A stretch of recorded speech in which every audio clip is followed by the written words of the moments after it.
nagsukad nining duha ka sugo, ang tibok balaod ni Moises o ang mga pagtulunan sa mga propeta. Duha lamang sa daghan kaayong tingali gikalibugan sa mga tao, bisan kining magtutudlo sa balaod nga maingon nato eksperto, nagtuon igahin diha ang iyang kinabuhi o kapanginabuhian isip magtutudlo sa balaod sa atong panahon karon na ila nga mga lawyers, no? Experts on the law, no? Apan siya nagpangutana unsa man ang labing dakong sugo sa balaod. Bisan kon sa panulat ni San Mateo sa Ebanghelyo karon giingon nga pangutana pagsulay pagbitik lamang kang Jesus. Apan maayo kayo ang pagkatubag ni Jesus. Sa uban nga konteksto sa Ebanghelyo, bisan wala pa makasulti ang tao, nahibaw na saan si Jesus kung unsay nagpaluyo sa maong pangutana. And therefore, sa paghatag niyag maayong tubag nining tao nga nangutana unsa ang labing dakong sugo, labing importante, bisan pa man kon tingali at hindsight, ang iyang intensyon mao lamang ang pagbitik sa atong Ginoo apan nasayod usab si Jesus nga dunay dakong kahaw-ang sulod sa kasing-kasing, sulod sa kinatibok ang galamhan nining maong tao. Mao na nga maayo kayo ang iyang pagkahatag sa maong tubag, no? Maybe he was just caught up by the kind of profession that he was practicing, no? Apan sa kinahilad man, mao gayud kini ang unsay iyang gikinahanglan. Sahay sa atong mga pagpanultihon, adunay mga kadakong kabaliktaran, but only God knows what is from within. So nakita sa atong Ginoo ngang dakong kahaw-ang o ang dakong panginahanglan sa tao nga nangutana kaniya unsa man ang labing dakong sugo, labing importante. Duha lamang og nagsumikad nining duha, ang tibok balaod ni Moises og ang pagtulunan sa mga propeta. Higugma ang Dios sa tibok mong kasing-kasing, sa tibok mong kalag, tibok mong hunahuna. Kang ikaduha, higugmaa ang imong isigkataw ingon sa imong kaugalingon. It's like the vertical and the horizontal directions in the image of the cross diha sa imahen Santa Cruz, no?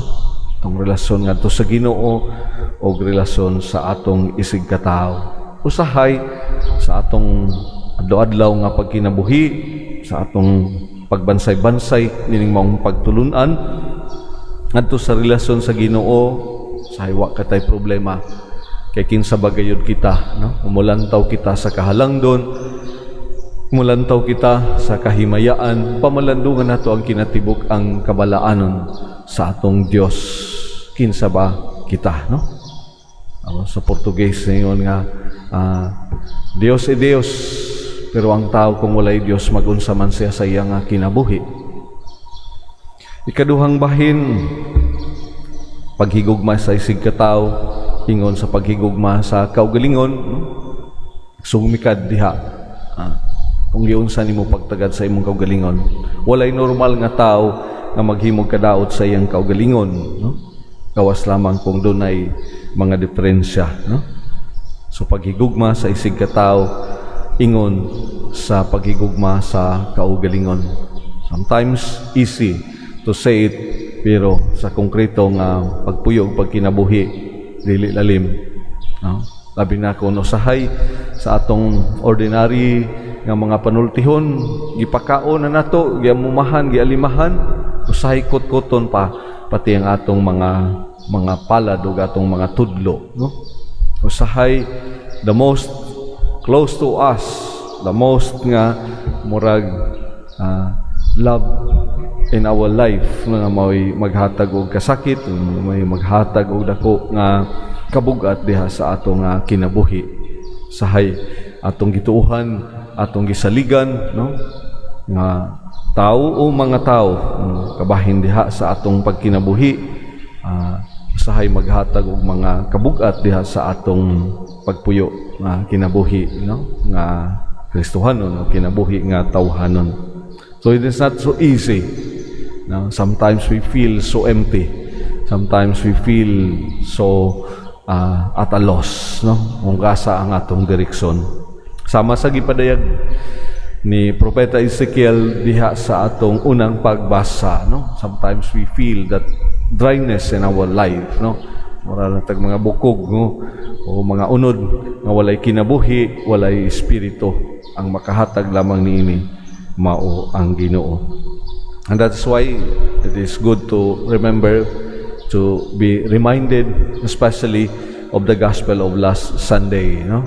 Pagkanindot unta kung misilaob na ang kalibutan, no? You think I have come to bring unity, peace, no? It is not, no?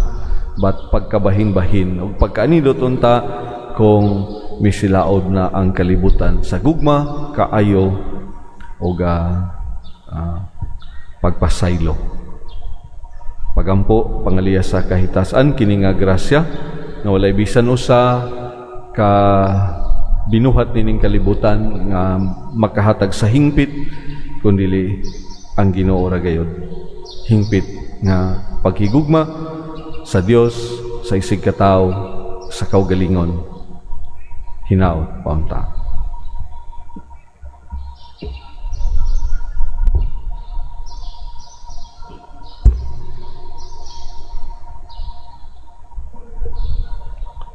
Palihog manindog.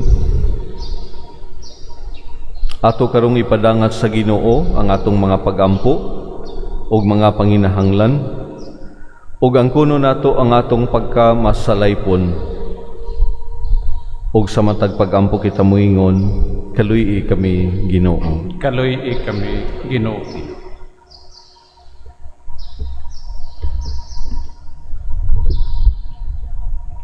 Alang sa tibok simbahang Katoliko sa tibuok kalibutan nga pinaagi sa pag-atiman sa sakramento ang kahayag modanag sa tanang dapit, magampo kita sa Ginoo. Kaluy kami Ginoo. Alang sa tanang nangalagad sa atong nasod nga ila usab nga mapadayag ang tiunay nga pag-alagad sa tanan, magampo kita sa Ginoo. Kaluy kami Ginoo. Alang sa tanang sakop sa komunidad nga ilang mabuhat ang pagkamaayo diha sa nanginahanglang pinasubay sa gugma ni Kristo, magampo kita sa Ginoo. Kaluy kami Ginoo. Alang sa tanang relihiyoso nga ilang maangkon sa hingpit ang paghigugma sa Dios diha sa ilang pagtugyan sa kaugalingon nga tinud-anay, magampo kita sa Ginoo. Kaluy kami Ginoo. Nga imuntang isipon nga takos ug mapuslanon alang kanamo nga halangdon Teofilo Kamomot Obispo og Joel Chevalier pare, mabayaw ngadto sa altar sa mga santos, magampo kita sa Ginoo. Kaluy kami Ginoo.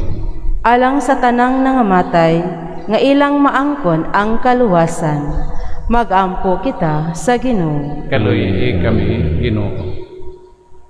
Ulangit nung Amahan, kami mahinangkon nga mutugyan sa among kaugalingon nga anha kanimo sa kinasing-kasing gayod. Kamo kining ipangayo pinaagi ni Kristo among Ginoo. Amen.